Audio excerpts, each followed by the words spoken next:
Bonjour, Cécile Ducine, professeure au collège. Je vais partager avec vous aujourd'hui une réflexion sur ma pratique de classe en cinquième. Une réflexion qui est partie un peu d'une insatisfaction par rapport à des réponses que je donnais aux élèves sur la transformation chimique. Donc quelque chose plus de l'ordre de l'injonction que de l'explication, et j'étais insatisfaite. Autre élément que je peux amener, c'est que je me suis basée sur des articles de didactique qui sont venus nourrir ma pensée. Là, vous les voyez à l'écran. Il est clair de ces articles, je vais vous les résumer en une phrase avec tout ce qu'il y a d'imparfait et de subjectif dans cette réduction. Les idées que j'en ai retenues, c'est qu'il y a une possibilité d'enseigner la transformation chimique en amont de l'approche particulière. Et si on souhaite faire ça, moi, ce que j'ai compris, là je redis, c'est un peu subjectif, c'est qu'il faut développer les propriétés physiques et chimiques de la substance avec, si possible, une approche expérimentale. Donc, tout ça m'amène à vous présenter là une séquence qui est encore en construction, c'est-à-dire que certaines expériences datent d'il y a 3 ans, il y en a encore cette année, et je pense que l'année prochaine, je ne ferai pas encore la même chose. Donc, c'est plus une ouverture au débat qu'une présentation qui se veut figée. Mon point de départ est aussi nourri par ce qu'il y a dans les programmes. Donc là, je ne développe pas les différents points, mais toutes les expériences que je vous présente sont liées à ces éléments du programme. Mon point de départ est donc une difficulté parce que je me mettais comme objectif final de faire comprendre la différence entre mélange et transformation chimique. Pour cela, moi, j'amène cette définition.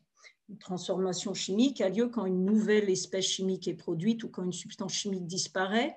On voit bien que le « une » peut être au pluriel, ce n'est pas là pour moi le problème. Par contre, dans cette caractérisation de la transformation chimique, je vois 2 difficultés, le mot chimique et le mot nouvelle. Donc là, j'ai essayé de mettre en place des activités de classe avec les élèves pour rendre et lever, si possible, ces obstacles. Le premier, il est sur chimique. Là, je pense que vous ne serez pas surpris de voir les réponses de mes élèves de cette année. C'est les mêmes à chaque fois depuis très longtemps quand je pose ces questions. C'est des idées partagées, j'ai envie de dire, classiquement dans la société. Et donc, si l'élève se maintient sur cette approche-là, c'est clair que ça va être difficile de lui faire dire que l'eau est une substance chimique.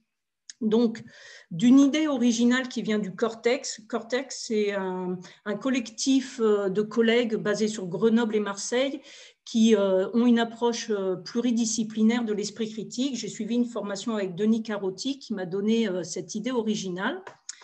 Donc, je donne à mes élèves ces définitions. Bien sûr, je les rassure, elles ne seront pas à apprendre, elles sont là pour réfléchir. Et pour réfléchir au fond de ma classe, j'ai un schéma comme ça, vous connaissez les nappes en papier, du scotch électrique, et je leur dis, pour réfléchir à ces définitions, quelque part, il va falloir essayer de construire la légende de ce schéma, presque d'une carte mentale qu'on peut retrouver ici. Ça demande du temps, ça amène à expliciter ce que c'est que créer ou inventer par les humains, ce qui n'est pas créé. Donc, généralement, en plus, la couleur verte, on va être clair, les Z, substances chimiques naturelles, ils arrivent à trouver la légende, c'est la partie verte. Substances chimiques artificielles, à cause de la négation, ou plutôt grâce à la négation, ils arrivent à comprendre que c'est la partie rouge. Par contre, la substance chimique de synthèse, elle est plus difficile à expliquer aux élèves. Ils sont très surpris de cette idée-là, que, bon, je ne sais pas si vous voyez à l'écran ce que je montre, mais qui est la partie blanche zébrée qui recouvre la partie verte. Oui, l'être humain, le scientifique, a réussi à synthétiser des substances qui sont à l'identique dans la nature. Mais à un moment, on ne passe pas trop de temps non plus là-dessus, parce que moi, je leur dis que très clairement, d'ici 5 minutes, nous ne ferons plus la différence avec l'origine de la substance, car nous, on va s'intéresser à toutes les substances chimiques. Donc, je les rassure en leur disant, maintenant, vous mémorisez l'idée qu'on est dans le cadre orange et vous ne vous questionnez plus par cette différence d'origine. pour finaliser ce travail, en fait, ils partent chez eux avec la mission de retrouver des étiquettes d'ingrédients le plus souvent ou d'objets où vont apparaître les adjectifs artificiels, naturels, de synthèse. Vous repérez peut-être de loin, mais c'est peut-être petit, l'histoire de l'arôme de vanille, qui peut être artificiel, naturel et de synthèse. Et un élève m'a amené les gommes là, en caoutchouc de synthèse, et après avoir fait plusieurs magasins, j'ai retrouvé une gomme en caoutchouc naturel. Donc là, ça vient clôturer pour moi quelque chose qui a pour but de faire comprendre que chimique n'est pas l'opposé de naturel. Une fois ça levé, arrive la difficulté qui est de construire le concept de substance chimique. Là, je me suis aidée de la didactique avec notamment ces phrases, mais mon objectif n'a pas été donné, on pourrait peut-être faire l'équivalent de cette phrase comme définition aux élèves. J'ai essayé de l'adapter, j'ai essayé de la critériser, si ça, le mot n'est pas bien joli, mais de rendre des critères possibles pour construire le concept. Mais je ne suis pas sur une définition directe de la substance chimique.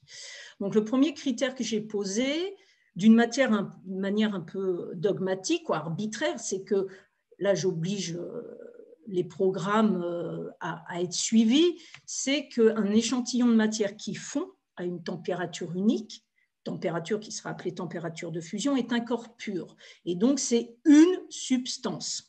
Donc là, l'idée, c'est que ce premier critère, vous allez voir dans quelques instants, je le mets en pratique en expérience. Le deuxième critère qui vient pour moi construire le concept de substance chimique, c'est l'idée de comment faire pour repérer deux substances chimiques différentes. Vous pensez peut-être, et à raison, qu'en effet, là, je commence à construire l'idée de nouvelle substance chimique. Car si elle est nouvelle, la substance chimique, c'est sous-entendu qu'elle est différente de celle du départ. Donc là, pour poser ça, j'ai amené cette phrase: deux substances chimiques différentes ont au moins une propriété différente. Ces connaissances sont données aux élèves. Elles sont le point de départ et je vais venir les questionner par maintenant des pratiques, des expériences. Alors, pour l'échantillon de matière, je manipule comme suite. Donc, moi, en 5e, j'ai des classes à 30. Donc, souvent, je partage ma classe à 2, 5 tables à droite de 3 et 5 tables à droite de 3 aussi. Donc, j'ai 2 styles d'échantillons de matière et je leur demande, il faut me trouver de quel côté le corps pur. Et donc là, l'idée, vous voyez bien de la manipulation de collège, vous reconnaissez le pot à bébé, l'entonnoir, je mets de la glace pilée et quand je montre cette glace pilée pour les élèves, elle est identique dans les deux cas. Vous vous demandez peut-être ce que j'ai mis. Donc, il y a l'échantillon 1, c'est de l'eau. L'échantillon 2, c'est de l'eau salée.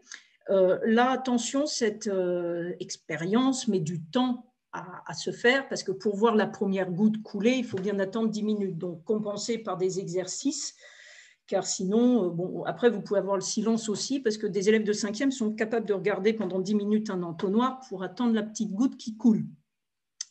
Ils font leurs mesures, à un moment, ça commence à fondre. Et là, ce qui est intéressant, certes, une fois que les tableaux sont remplis, on partage les mesures, la conclusion, elle ne pose aucun problème pour les élèves. Mais c'est l'entre-deux. L'entre-deux fait que ceux qui sont côté échantillon 1, chaque année, dans chaque classe, j'ai au moins 1 ou 2 groupes qui m'appellent pour dire « Madame, madame, le thermomètre ne fonctionne plus ». Ah bon? Alors je leur dis pourquoi? La température, elle ne bouge pas. Donc on voit bien que heureusement que l'interaction dans le groupe les aide parce que la connaissance travaillée, elle ne va pas de soi. Une fois que cet élément est fait, on comprend que là, l'imprécision de notre thermomètre fait qu'on ne retrouve pas le 0 degré Celsius. Maintenant, après, il y a eu un temps d'institutionnalisation pour la température de fusion de l'eau pure à pression atmosphérique normale qui est à 0 degré Celsius. Pour le deuxième critère, comment différencier deux substances chimiques? J'ai fait le choix de prendre comme propriété la solubilité. Donc là, il y a un temps institutionnel qui amène des connaissances sur le mot solubilité et on prend le cas particulier du sel et du bicarbonate de sodium. Là, je remercie Wikipédia qui me fait une liste des solubilités pour une quantité de substances chimiques. Là, les questions fusent des élèves quand on regarde ce tableau parce qu'on n'en voit pas la fin. Ils sont très étonnés de constater que le chimiste passe son temps à caractériser substance par substance.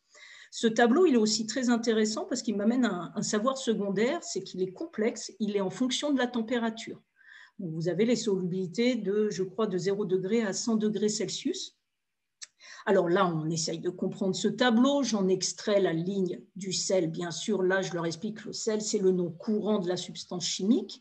Il a un nom scientifique. On va vers le monde des sciences en amenant des noms un peu plus complexes. Donc, je leur dis, bah, c'est le chlorure de sodium et l'hydrogénocarbonate de sodium pour le bicarbonate. On construit ensemble ce diagramme qui n'est pas facile à premier abord à construire avec les élèves et je leur dis maintenant vous allez utiliser ces connaissances pour essayer de résoudre un problème qui est le suivant. Donc ils ont sur table 2 pots avec de poudre. Je leur dis bien qu'ils peuvent peut-être avoir 2 fois du sel, 2 fois du bicarbonate de sodium. Et je vais leur demander d'utiliser la propriété que l'on vient de voir, la solubilité, pour arriver à me dire s'ils ont le sel, le bicarbonate ou 2 fois la même substance. Là, ils construisent un protocole qui est ensuite ramassé, corrigé, institutionnalisé pour toute la classe, parce que globalement, la difficulté, c'est que le tableau, il est donné pour 100 millilitres d'eau, et vu la verrerie, certains élèves constatent qu'ils ont de la verrerie pour aller à 10 millilitres, d'autres ne le constatent pas, donc on corrige le protocole pour tout le monde, pour qu'ils puissent tous faire la manipulation.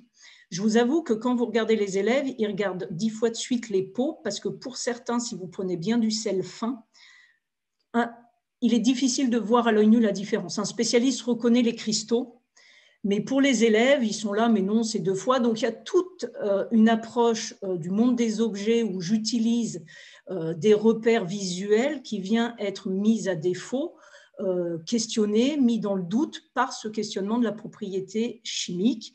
Globalement, la majorité a 2 pots différents.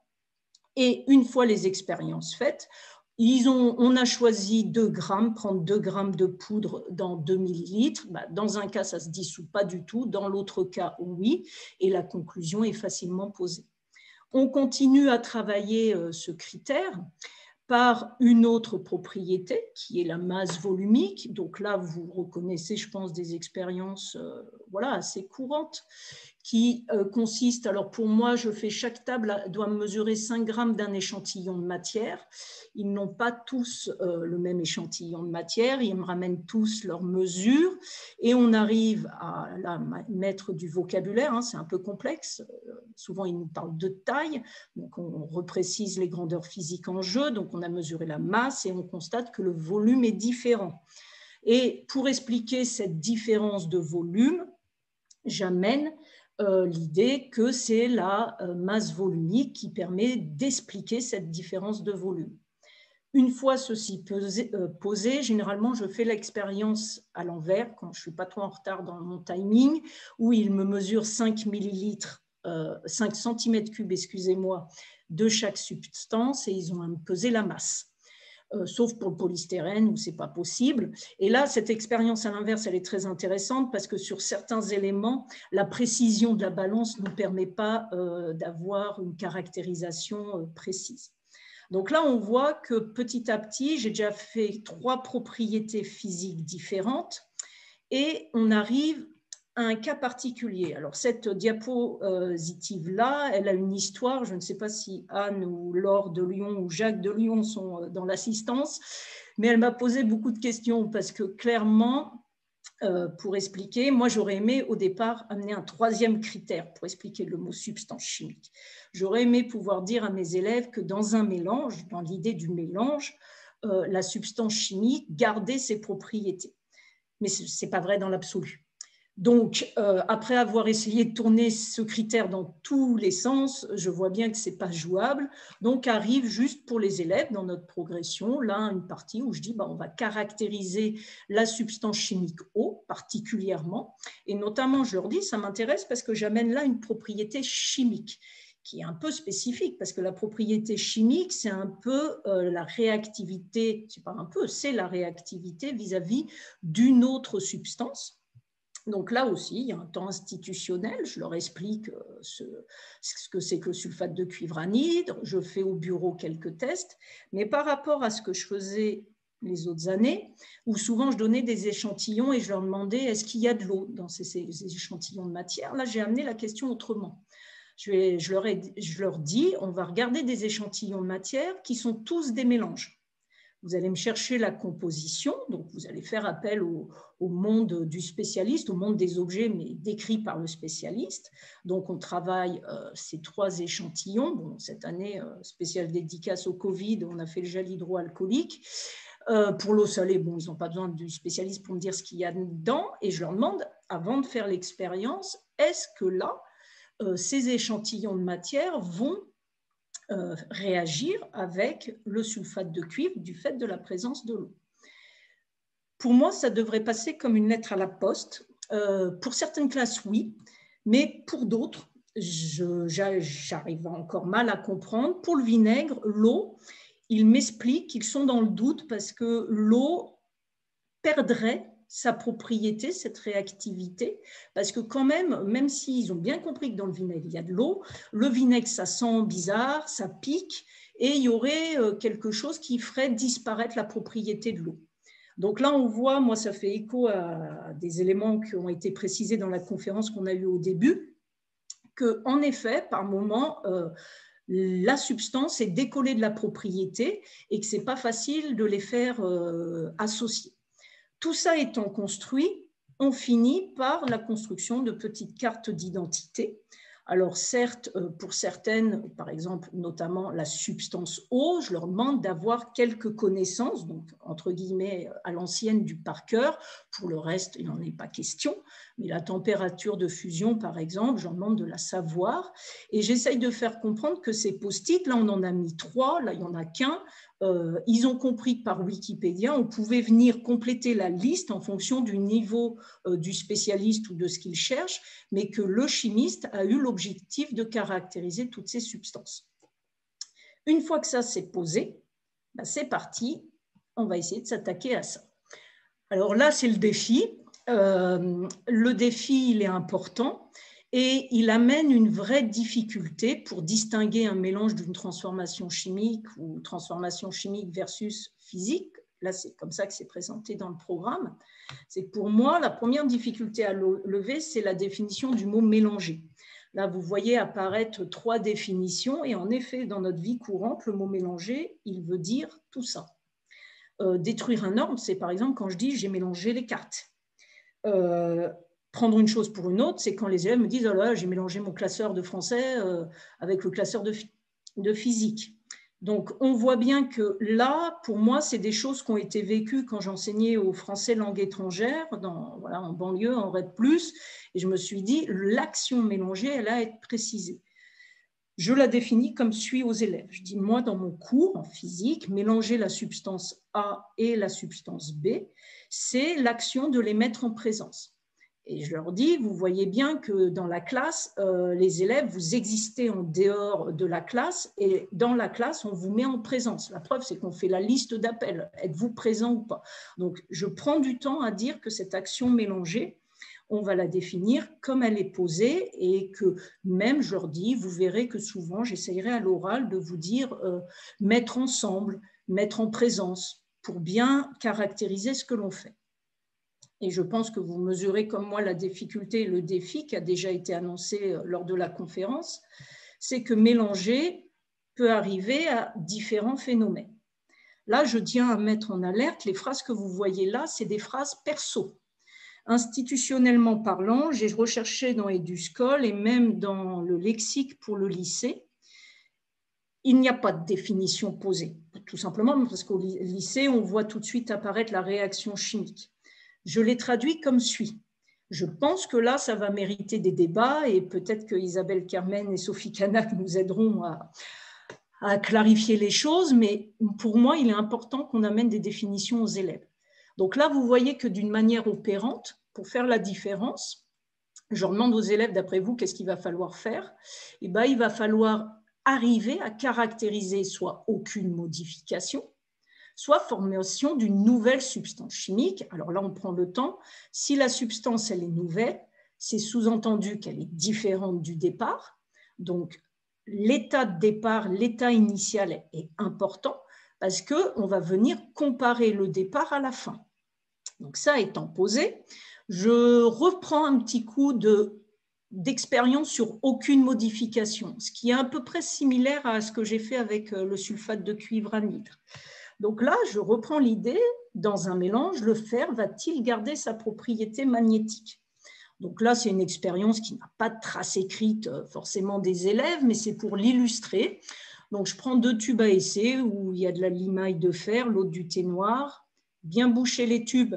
Sinon, il peut y avoir des petits soucis et vous demandez aux élèves d'approcher un aimant du tube. Ils retrouvent que la limaille de fer suit l'aimant et en interaction avec l'aimant, pas le thé. Ils me mélangent une substance, une cuillère de chaque substance, de chaque échantillon, et on voit qu'avec l'aimant, on arrive à une technique presque de séparation où seule la limaille de fer suit le thé. Donc, je ramène l'idée que dans un mélange, là c'est typiquement un mélange, les 2 substances existent en tant que telles avec certaines de leurs propriétés. On verra que là, ce mélange, il est idéal, il est parfait, il est simple. Je sais qu'on peut me lister beaucoup de situations où ce n'est pas le cas. Je les ai quand même un peu embêtés avec cette question sur l'acier. Donc, je leur dis, là vous n'allez pas le faire mélange, hein. Donc, je leur demande de chercher ce que c'est que l'acier. On réfléchit à ça. Moi, je leur dis, là, je vous donne un échantillon de matière qui est caractérisé comme un mélange. C'est 2 substances chimiques. Et je leur demande, le fer garde-t-il sa propriété magnétique? Et bien là, très clairement, selon les classes, j'ai pas loin de 30% des élèves qui me disent non. Et à nouveau, des réponses que j'ai du mal à interpréter, mais qui rejoignent cette idée qu'ils me font voir qu'ils ont bien compris qu'il y a du fer, mais que le fer, comme il est compacté, il a perdu sa propriété. Alors, c'est compliqué. Là, je les ramène vers la connaissance que je tente de leur faire acquérir et je leur dis, au vu des éléments que vous avez sur un niveau collège en 5e, j'attends là comme idée que si on spécifie que c'est un mélange, ce mélange contient du fer. Le fer a certaines propriétés, dont la propriété magnétique. Elle va garder sa propriété. Je sais qu'il y a des situations où le fer peut perdre sa propriété magnétique, on me les a données en référence, mais je vous avoue que je les trouve tellement particulières qu'au niveau 5e, ce n'est pas celle-ci que je vais citer.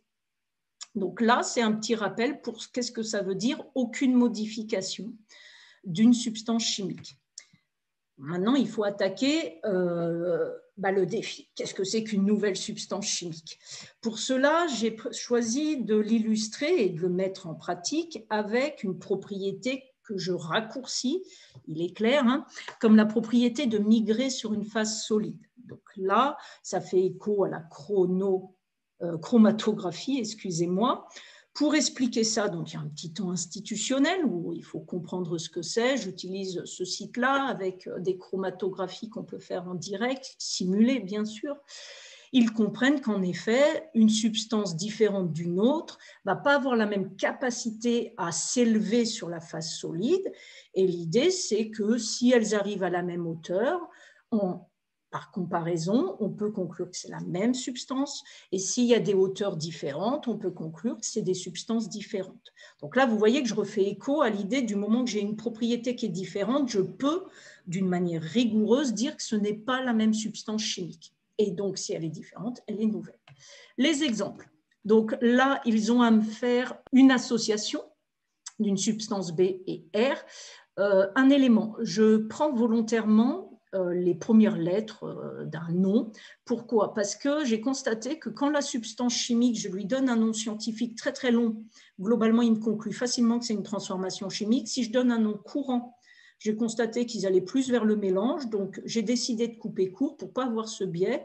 Je leur dis, en plus c'est pratique pour les étiquettes, je vous mets que la première lettre de la substance chimique. Donc, ils ont des plaquettes de coloration, des petits flacons. Là, c'est du colorant alimentaire vendu en grande quantité par les fournisseurs de labos. Donc, ils mettent une goutte de bleu, de rouge. ils mettent ici une goutte de bleu et rouge et constatent un changement de couleur. Là, le C, c'est pour le chou. C'est du jus de chou rouge, mais attention avec une préparation un peu particulière parce qu'il doit être très, très concentré.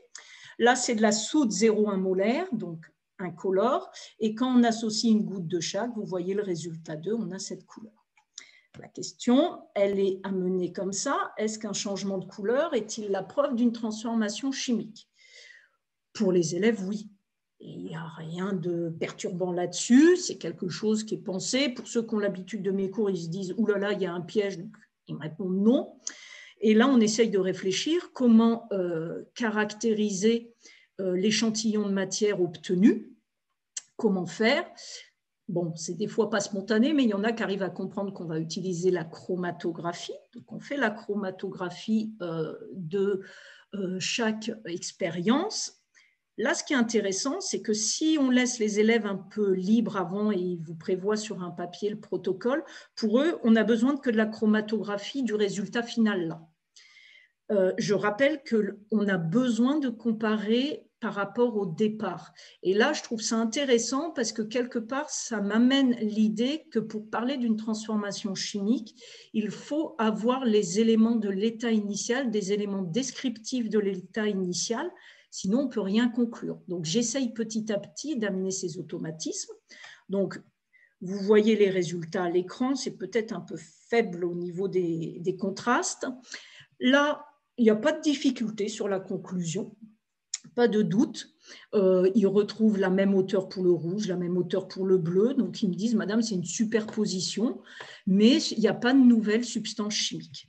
Pour la deuxième, la petite astuce, c'est que là, on leur demande de déposer 3-4 gouttes de verre parce qu'avec les luants, ça va devenir très, très pâle. Ils font la chromatographie. Je suis désolée, j'ai essayé de mettre un contraste maximum, mais bon, c'est un peu pâle. Les élèves disent c'est pâle. Hein. C'est vrai que c'est pâle, donc ce n'est pas l'idéal. C'est pour ça qu'il vaut mieux commencer par elle. N'empêche qu'on arrive quand même sur mes 10 tables, mes 30 élèves, à avoir toujours 5-6 chromatographies où on voit bien. On voit bien que le résultat final, le vert jaune, monte très très haut, ne se resépare pas et que le bleu, la substance chimique du départ, va venir s'étaler jusqu'à une hauteur plus basse et on retrouve le bleu. Là, globalement, par la réflexion de groupe, il m'amène le bilan que c'est une transformation chimique. Pour certains, on sent une hésitation. Et quand je leur pose la question, l'échantillon de matière, là, à la fin, est-ce que ça peut être le C qui aurait changé de couleur? Mais c'est toujours du C. C'est-à-dire, si j'amène un questionnement pour les mettre dans le doute, on voit bien que pour certains, alors qu'ils m'ont fait des jolies phrases en me disant c'est une nouvelle substance chimique, donc cela prouve que c'est une transformation chimique, on ramène du doute et tout d'un coup, on retrouve cette hésitation que la substance, elle est peut-être nouvelle, mais c'est peut-être l'ancienne qui a juste changé une propriété. Donc, on voit bien que même si je fais tout ça, reste quand même des petites faiblesses sur l'analyse de la transformation chimique et de cette notion de nouvelle substance. La conclusion qu'on écrit, c'est qu'un changement de couleur n'est pas automatiquement la preuve d'une transformation chimique. Des fois oui, des fois non. Pour la transformation physique, pour moi arrive quelque chose de compliqué. Donc, je la pose comme suit. Pourquoi? Alors, si, généralement, on me demande pourquoi je mets un pluriel à des substances chimiques. Parce que, par exemple, je vais reprendre mon glaçon d'eau salée. Et certains me disent que comme il y en a plusieurs, tout d'un coup, ils ont le doute, ils sont en train de se demander, c'est pas comme la transformation chimique où on met plusieurs. Donc, je dis bien qu'il n'y a aucune modification des substances chimiques, mais l'état physique change. Là, classiquement, je prends des expériences sur les changements d'état. Je n'ai pas mis de photos où on vient caractériser les substances présentes au départ, à la fin. Et on amène l'idée qu'il n'y a que l'état physique qui change. C'est quelque chose qui a été amorcé dans notre collège en 6e. Et donc, rien de perturbant. Bon, mais où on range les dissolutions. Vous voyez, moi, personnellement, je pensais, et là, j'attends une aide, que la dissolution faisait partie des transformations physiques. Alors, pas toutes, parce que j'ai bien conscience que quand je dissous du bicarbonate de sodium, quand je dissous un cachet d'aspirine et qu'il y a une effervescence, il y a l'idée que ce n'est pas qu'une transformation physique, Donc, l'idée est, comme je ne mets pas de modèle particulier, que, en fait, ça, je ne le fais pas. Là, s'arrête la leçon.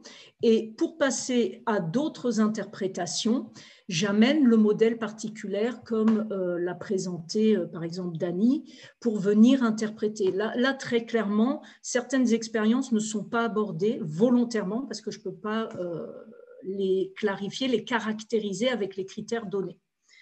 Tout cela pour vous dire que le sentiment que je partage, c'est que par rapport à tout ce que j'ai visé, voilà ce que je ne peux pas faire. Tout le reste a été vu. Et j'ai bien aimé quand dans un article, voilà, il y avait un élément de réponse qui était quel concept compliqué que celui de substance. Je suis totalement d'accord. Je trouve que c'est compliqué, c'est intéressant. Ça amène plus de questions des élèves et c'est peut-être là un objectif qui est valorisant. Mais la séquence est compliquée à construire, je trouve. Donc, c'est vrai que je vois que je suis rassurée par le modèle particulier et quand j'y arrive, je dis limite ouf. Je conclus ainsi ma présentation et je mets à disposition les diapositives qui détaillent les différentes expériences exposées aujourd'hui. Je vous remercie pour votre écoute. Au revoir.